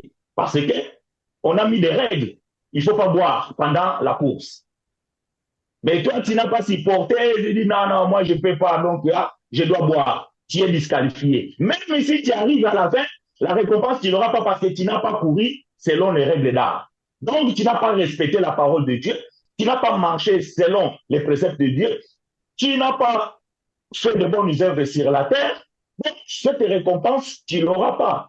Donc, bien aimé, nous devons savoir que dans la vie que nous menons, bon, nous allons dire cela parce que bon, c'est les termes, mais je ne sais pas si c'est convenable. Dans la vie chrétienne, donc, il y a des règles, il y a des normes à respecter. Et il ne suffit pas de dire que je suis chrétien, mais d'ailleurs, ce mot chrétien, frère Armando, quand cela a été vu, je pense que c'est dans Actes chapitre 11. Oui, c'est Antioche, oui. Verset 29. Antioche. Mais dans ce temps, c'était péjoratif. Ça veut dire que quand on appelait quelqu'un chrétien, c'est comme une offense. Mais ceux qui ont quand même commencé à appeler ces noms-là chrétiens, c'est parce qu'ils avaient vu. Voyez-vous, ils avaient vu Paul et les autres à cet temps-là faire les choses comme Christ. Parce que le mot chrétien, ça veut dire comme Christ. Maintenant, est-ce que Christ, il était dans des boîtes de nuit? Ah, vous allez me dire, oui, Christ, et donc, lui, il recevait tout le monde, il recevait même les prostituées, tout ça. Oui, mais lui, il était le Seigneur. Il a dit qu'il est venu chercher les perdus. Donc, c'est normal. Mais est-ce que toi, le fait que tu es comme Christ, tu dois aussi côtoyer les prostituées? Mais non, toi, tu vas tomber parce que tu es la chair. Voilà, donc tu vas tomber. Non, frère. Ça veut dire que le mot chrétien, c'est comme Christ. Donc, Christ, lorsqu'il était avec les prostituées, c'était pour les sauver. Quand il était avec les brigands, c'était pour les sauver. Quand il était chez les demandeurs des impôts, les collecteurs des impôts, c'était pour les sauver. C'est pas pour pratiquer les mêmes choses. Mais aujourd'hui, tu t'appelles chrétien, mais on te voit partout comme tout le monde. Donc, c'est triste. Donc, il ne suffit pas de s'appeler les chrétiens. Bien aimé, et frère Armando, il avait dit une chose. Tout un enfant de Dieu, c'est un chrétien. Mais tout chrétien, ce n'est pas un enfant de Dieu. Mais ça, bien aimé, peut-être il y en a qui ne vont pas l'accepter. Mais bien aimé, je vais vous dire que les termes et tout dans la Bible, voyez-vous, frère Armando, il a dit une chose quelques temps auparavant, que le langage biblique, il faut faire attention. Quand vous lisez la Bible, la littérature, parce que la Bible n'a pas été écrite en français, il faut faire beaucoup d'attention. Lorsque vous lisez tout, le tout là ne veut pas dire donc la globalité ou bien le cosmos. Je vais donner une écriture, après je vais m'arrêter là, dans Matthieu chapitre 2. Matthieu chapitre 2, verset Matthieu chapitre 2, verset 16, je pense.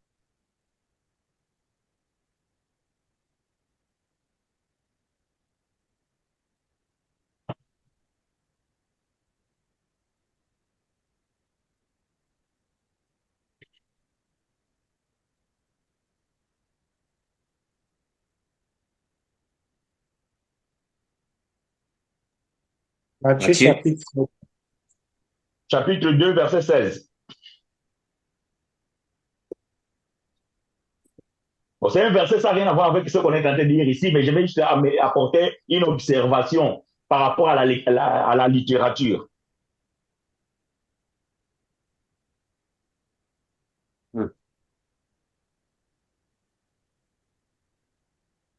Matthieu chapitre 2, le verset 16. 16. Alors, alors, alors Hérode, voyant qu'il avait été joué par les mages, se mit dans une grande colère et il envoya tuer tous les enfants de 2 ans et au-dessous qui étaient à Bethléem et dans tout son territoire selon la date dont il s'était soigneusement acquis auprès des mages. Merci. Merci, mon frère. Voyez-vous, ces versets, en fait, je l'ai pris, donc ça n'a rien à voir avec ce qu'on parle, juste pour dire le mot tout. La Bible dit que Hérode, il envoya tuer tous les enfants. Donc, voyez-vous, tous les enfants de 2 ans et au-dessous. Mais moi, je pose la question. Jean-Baptiste et Jésus, ils avaient combien d'écart de différence d'âge? 6 mois. Alors, il était où? Parce qu'on a tué tous les enfants. Donc, Jean-Baptiste, il avait 6 mois quand Jésus est né. Mais ici, on voit que Jean-Baptiste n'a pas été tué. Donc, le tout ici, c'est la littérature. Mais nous comprenons que ce n'est pas tous les enfants qui étaient là qui sont morts. non, quand même. Sinon, Donc, mais celui qui a écrit, en écrivant, il a dit tout.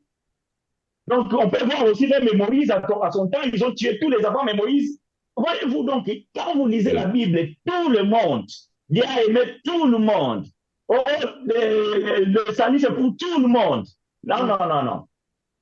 Non, c'est pour les élus. C'est pour les élus. Le tout là, c'est... D'ailleurs, quand vous lisez quiconque, en français, ça veut dire quoi, quiconque?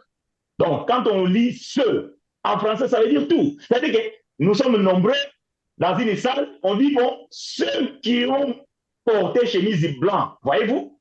Donc, il y a beaucoup de gens, mais on a dit une catégorie, ceux. Donc, ceux qu'il a connus d'avance, il les a aussi appelés.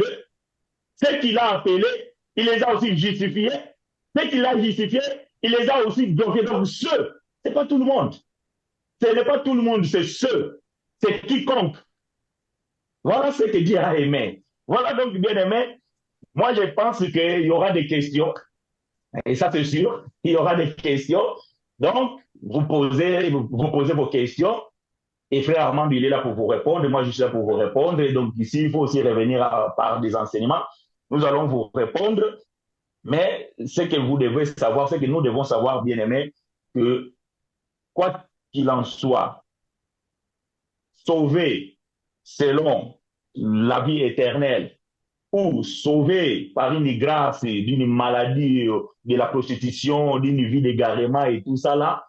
Donc, la condition sine qua non, c'est la vie de la sanctification. Ça veut dire que, bien aimé, si nous ne vivons pas cela, il y a des conséquences et des conséquences irréversibles. Donc, ça, bien aimé, vous devez le savoir. C'est pour cela, moi, j'ai toujours dit aux gens, quand ils se précipitent, venir voir un serviteur de Dieu avec leurs problèmes, et parfois même conscients qu'ils sont en train de souffrir parce qu'ils se sont mal conduits, mais ils pensent que l'homme de Dieu, il a le pouvoir de prier et Dieu va enlever la punition. Et l'homme de Dieu, donc, il faut qu'il prie, que Dieu le parle, c'est la tante qui est au village, qui a fait ceci, c'est pour cela que ça ne marche pas. Non, parfois, simplement, bien aimé, c'est ta conduite. C'est tout simplement ta conduite. tu t'es mal conduit et les conséquences ils sont là. Donc, répands-toi. Répands-toi. Donc, n'accusez pas tout le temps des sorciers, je ne sais pas qui, non. Répands-toi, reviens à la première amour. Là où tu es tombé, toi-même tu es laissé. Parce que tu viens voir un homme de Dieu, mais tu le caches des choses. Mais toi-même, tu sais là où tu es tombé. C'est là où tu dois te relever aussi. Donc, voilà, bien-aimés frères, ce que moi je pouvais dire à ce sujet. Mais j'aimerais juste dire aux gens que euh, des divergences ne manqueront pas. Mais sur ce point-là, moi et frère Armando, on n'est pas en divergence. Comme vous le constatez, c'est tout simplement que nous avons apporté cette précision de savoir parce que ce qui est vrai, c'est que le mot salut dans la Bible porte beaucoup de confusion. Voyez-vous? Porte beaucoup de confusion. Voilà pourquoi, c'est là où je vais mettre point virgule. Lorsque nous lisons Actes des Apôtres, je pense chapitre 16, et l'histoire de ces gardiens-là, qui gardait la prison là où il y avait Paul et Silas. Et lorsque l'ange est passé, il a fait les miracles. Cet homme voulait se donner la mort, mais les apôtres vont l'empêcher de pouvoir se donner la mort. Ils vont dire que crois au Seigneur Jésus-Christ et tu seras sauvé toi et ta famille. Et vous pensez vraiment que c'est le salut là, c'est pour aller au ciel? Mais si c'est comme ça, c'est facile. Nous qui sommes nés avec des pères diacres, des mères diaconesses, pourquoi devons-nous encore croire? Non. Alors que nous étions déjà sauvés par nos parents. Non. Voyez-vous, le sauver là, c'est épargner. C'est pour ça que je vous dis que le mot sozo, en grec, donc veut dire libérer, épargner, délivrer. Donc, lui, comme il a cru, ce Seigneur qui a sauvé Paul et Silas, donc ils ont dit que le Seigneur qui a fait ces miracles ne peut pas permettre que ta maison soit détruite. Donc, il va te sauver dans ces dangers-là, parce que pour les autorités, il est corrompu. Donc, ils l'ont payé de l'argent, il a ouvert, donc maintenant il veut nous mentir, on doit le tuer. Et comme il avait signé des serments, donc sa famille aussi était hypothéquée. Mais les apôtres, ils ont donné l'assurance que celui qui a fait ces miracles ne t'abandonnera pas, il va te sauver. Et ainsi que ta famille, mais pas pour aller au paradis, bien-aimé. Ça, c'est une autre chose. Donc, voilà, bien-aimés frères et sœurs.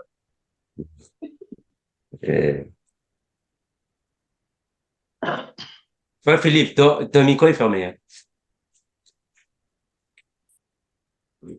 Merci, frère Chinua.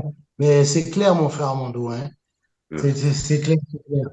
Par contre, bon, la question que moi j'avais à poser aussi, c'est que bon, il y a aussi, parce que le frère Chinua a parlé tout à l'heure de la course. Le frère Paul a dit que c'était une course et je cours vers le but pour emporter le prix. Mais quand il s'agit, par exemple, d'une personne qui est en fin de vie, elle est en fin de vie, donc elle se répand, elle accepte le Seigneur Jésus. Donc, et tout de suite après, elle décède. Donc, là, c'est le salut éternel. Donc, elle n'a pas le temps Très bien, très bien. pas le temps de courir. Donc, est-ce que tu peux nous expliquer ça plus profondément? Et concernant le brigand aussi qui était sur la croix, il s'est repenti, il a accepté le Seigneur Jésus. Donc, il n'a pas été engagé dans une course aussi. Très, très bien. Oui, c'est ce que le frère chinois a dit. Très bien. C'est ce que le frère chinois a dit. En fait, il y a plusieurs personnes qui vont recevoir la sainte doctrine ou le Seigneur en un mot, juste à quelques secondes de leur mort. Tel que, comme tu as pris l'exemple du voleur sur la croix, oui, c'est bon. Il reçoit le Seigneur, mais si sincèrement, la personne reçoit le Seigneur. Le Seigneur ne met pas dehors toute personne qui vient à lui. Il sera reçu, mais sauf que la personne n'aura pas de prix. C'est ce que le frère chinois dit. Parce que tu n'as pas couru, tu n'as pas combattu. C'est comme, en fait, dans un terrain de bataille. Les autres sont partis combattre, ils reviennent avec la victoire, mais toi, tu n'as pas combattu. Comment est-ce qu'on va te donner l'autre là, les médailles? Donc, il sera sauvé si sincèrement a fait une repentance sincère et il a confessé ses péchés, reçoit le Seigneur Jésus sincèrement, volontairement, la personne sera sauvée. Mais sauf que la personne n'aura pas les mêmes prix que celui qui a couru, qui a combattu. C'est clair. Ça va, mon frère. Merci, mon frère, c'est clair, c'est très clair.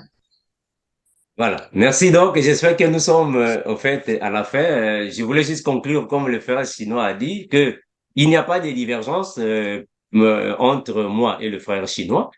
C'est parfois les personnes qui nous suivent dans les réseaux sociaux qui ne comprennent parfois pas ce que nous disons. Parce que si vous restez trop dans la lettre, dans la littérature, vraiment, ça va compliquer que vous compreniez mieux notre langage. Ça va vraiment compliquer. C'est ce que nous venons de dire, en fait, auparavant, que Dieu a sauvé les enfants d'Israël de l'Égypte pour venir dans le désert. Ils sont sauvés. Mais malheureusement, dans le désert, Dieu a fait périr plusieurs. Donc, il faut comprendre ça dans ce sens-là. Le sauver là-bas ne signifie pas dire qu'ils iront dans le paradis. On peut te sauver d'une maladie. Le Seigneur peut te sauver d'une situation périleuse. Le Seigneur peut te sauver d'une situation difficile, d'une maladie. Il peut te sauver d'un accident. Mais te sauver là ne signifie pas dire que tu iras au paradis. Voilà pourquoi aujourd'hui on dit dans les églises, bon, tu as reçu le baptême d'eau, tu es sauvé. Et tu commences à parler en langue, tu es sauvé. Et tu prophétises, tu es sauvé. Mais Jésus a dit dans la Bible, ce ne sont pas ceux qui disent Seigneur, Seigneur qui iront, mais c'est lui qui fait la volonté du Père. Donc tu peux prophétiser, tu peux faire des miracles, tu peux parler en langue, tu peux on ne sait pas quoi là. Cela ne signifie pas dire que tu iras au paradis. Il faut que tu cours jusqu'à la fin de ta course et tu reçoives un prix. C'est alors que nous disons, que nous dirons que réellement tu as été élu. Aujourd'hui, on voit, en fait, dans les églises, pas seulement, mais parmi les chrétiens, il y a même des pasteurs. Ils tombent aujourd'hui dans l'impudicité. Après 2 semaines, ils demandent pardon. Après 3 mois, ils tombent encore dans l'impudicité. Ils demandent pardon au fur et à mesure. Mais ça, c'est quel genre d'élu? Ça, c'est quel genre de prédestiné? Un prédestiné qui ne fait que tomber, tu tombes. Après 1 an, pardon. Et tu tombes encore. Après 2 ans, pardon. Non, non, non. Non, c'est pas comme ça. Un élu, c'est celui qui a la sémence. Il peut tomber, mais il doit se relever pour continuer. Pour ne pas dire non, mais la chair est faible. Non, non. Nous tous, nous avons la chair. Ça, c'est pas une raison. Nous avons tous la chair. On doit continuer dans la vie des et sanctification jusqu'à la fin, parce que c'est la fin qui est plus que le début. Voilà. Merci, frère chinois, d'être parmi nous. Merci, le frère Philippe. Merci, le frère, bienvenue. Frère chinois, on te donne la dernière parole. Hein. Tu as le dernier mot, si tu peux conclure. Il n'y a pas de souci. Frère chinois, tu m'as saisi? Frère chinois, C'est à moi parce que je n'ai pas trop entendu, frère Armando. Oh, Ah, voilà. ok. Donc, je disais que, bon, nous sommes à la fin. Si tu peux Ok. avoir ton dernier Donc, mot. oui. Ben, déjà, donc, je te remercie, frère Armando, parce que donc, tu m'as invité. Et bien que cela ait été mon appel, et je suis aussi, donc, voilà, le cœur humble d'un serviteur de Dieu, d'écouter aussi les autres, et après, donc, pouvoir aussi apporter ce soutien, donc, vis-à-vis de l'Église, parce que nous sommes appelés ouvriers avec Dieu, donc, dans son champ. Vraiment que l'Éternel te soit richement favorable pour cette invitation. Et à tous ceux qui nous suivent, bien mes frères et sœurs, donc que Dieu vous soit richement favorable. Donc posez-nous vos questions, donc dans un esprit d'amour et de fraternité. Ne cherchez pas des questions pour pouvoir peut-être apporter polémique entre les frères, entre les serviteurs. Si c'est dans cette intention-là, bien aimé, donc sachez-le que l'Esprit de Dieu peut nous avertir et vous allez voir parfois certaines de vos questions ne reçoivent pas de réponse lorsque nous pensons que cela est mal intentionné. Donc, sinon, en dehors de cela, bien aimé, vous avez la liberté de nous poser donc des questions. Merci, mon frère Guy Philippe, vraiment que l'Éternel te soit richement favorable, que sa grâce donc se renouvelle abondamment sur toi, sans oublier notre bien-aimé frère Bienvenu, et surtout pour tous ceux que vous êtes en train de faire dans les GEC. Bien-aimés frères, je voulais tout simplement vous encourager et vous dire que peut-être vous ne vous rendez pas compte de ce travail. Ça, je pense, je ne sais pas, mais peut-être certains d'entre nous, nous ne rendons pas compte de ce travail. Mais sachez-le, bien-aimés, nous recevons des appels des gens qui sont dans des îles, on est en décalage des heures et tout ça là. Nos frères, j'étais suivi, j'étais écouté, tout ça là, vraiment, je suis béni, vraiment. Donc, j'ai compris la chose. Et d'ailleurs, donc, beaucoup sont en train de quitter des fausses assemblées parce qu'ils ont écouté un jour frère Armando, ils ont écouté un jour frère chinois, ils ont écouté un jour Jacques. Vraiment bien aimé, donc je vous encourage dans ce sens-là. Et étant des enfants de Dieu, des hommes de Dieu, vous devez fermer les oreilles par la critique. On ne répond pas aux critiques. Donc ça, c'est une sagesse, bien aimé. Donc, vous voyez, vous le savez parfois, donc nous sommes critiqués de gauche à droite, mais on ne répond pas. Donc, nous sommes là. Donc, lorsque nous apportons la correction, ou bien lorsque nous apportons la dénonciation, même lorsque nous affichons certains hommes de Dieu, bien des noms, donc, bien aimé, cela, c'est pas un problème, c'est biblique. Mais nous allons pas passer un jour pour pouvoir parler du physique de frère Armando. Oh, frère chinois, il commence à devenir chauve. Non, non, non, non. Donc, si frère chinois, il a faussé dans l'enseignement, je suis corrigible. Donc, si frère Armando, il fausse dans l'enseignement, il est corrigible. Donc, bien aimé, nous ne sommes pas les propriétaires de l'enseignement. Non. Donc, voyez-vous, frère Pierre, lorsqu'ils ont commencé, ils avaient des difficultés. Frère Paul est venu, il a corrigé. Donc, on n'a pas dit Paul et Pierre se battre et tout ça là. Non. Il a compris que non. Frère Paul, il a reçu une grâce exceptionnelle, ces frères-là. Voilà pourquoi j'aime frère Pierre. Il a même reconnu que ce que frère Paul a écrit, il y a des choses difficiles à comprendre. Mais c'est la même chose aujourd'hui. Voyez-vous? Ça, c'est vrai. C'est que nous disons, les gens ne comprennent pas ça parfois. Pas facile. Voilà, ils sont mal affermis. Et voyez-vous, ils sont mal affermis. Et ces gens-là, ils sont ignorants. Ils vont prendre l'écriture, ils vont tordre le sens de cette écriture-là, juste pour prendre la défense de leur boutique, de leur pain, tout ça. Mais nous ne sommes pas là. Mais si nous constatons ces choses, nous venons pour dénoncer. Mais nous ne sommes pas là pour ingérer qui que ce soit, tout ça là. Donc vraiment, bien aimé, je vous suis. Même donc dans la formation des prédicateurs, je vous suis. Vraiment bien aimé. Prenez l'exemple, comme frère Paul il avait dit, prenez l'exemple de vos aînés. Donc voilà ce que je pouvais dire. Voilà, donc si bien aimé, vous me permettez que je puisse prier.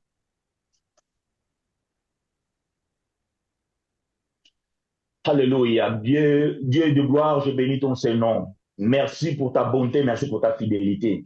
Merci pour ce temps que tu nous as disposé parce que l'Éternel Dieu, nous avons essayé de nous battre dans notre façon, dans notre connaissance et tout ça. Mais comme l'Éternel, tu savais que ça devait être à l'heure d'où nous avons commencé. Donc, Seigneur, tu l'as permis de la sorte. Nous te sommes reconnaissants. Merci, Père de gloire, pour la vie de mes bien-aimés qui étaient avec moi ici. Et l'Éternel Dieu, merci pour la bénédiction que tu déverses sur nous. Apporte ton assistance à chacun de nous et surtout les ministères de chacun, Seigneur Père de gloire. Fais de sorte que cela puisse continuer. Nous sommes, Père, dans un champ de bataille. Comme le bien-aimé frère Paul, il avait dit que j'ai combattu le bon combat et j'ai gardé la foi. Oh, c'est la foi que nous avons besoin de garder. Voilà pourquoi l'Éternel, je te prie de nous préserver dans ce monde si chaotique, afin, Père de gloire, même dans la tentation, même dans les difficultés, le plus précieux que Seigneur, tu nous as mis dans le cœur, c'est la foi. Alors, Seigneur, épargne-nous des naufrages, afin que nous puissions garder la foi jusqu'à la fin. Que la gloire te soit rendue, toi qui es au-dessus de toutes les choses, l'incomparable, le Dieu tout-puissant. Merci, Père de gloire, pour cette soirée. Merci pour la vie de chacun de nous. Bénis toutes les maisons, Seigneur, et tous ceux qui vont nous recevoir dans leur maison et qui vont suivre cet enseignement, vraiment que leur cœur soit réceptible, afin que cet enseignement puisse les aider dans la croissance spirituelle et dans leur foi. Que la gloire te revienne. C'est ainsi que nous avons prié au nom de notre Seigneur Jésus-Christ le ressuscité. Nous avons dit Amen. Amen. Merci, frère Philippe. Merci, frère Bienvenu. Merci, le frère chinois. À nous revoir prochainement. Yeah, merci. Bye bye. Oh, bye. Alléluia. Bye. Gloire à Jésus. Gloire à Dieu. Un grand merci à toi, mon frère Bienvenu, pour ton assistance. Merci pour la technique.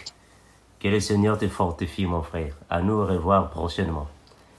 Mes salutations à tous. Maranatha.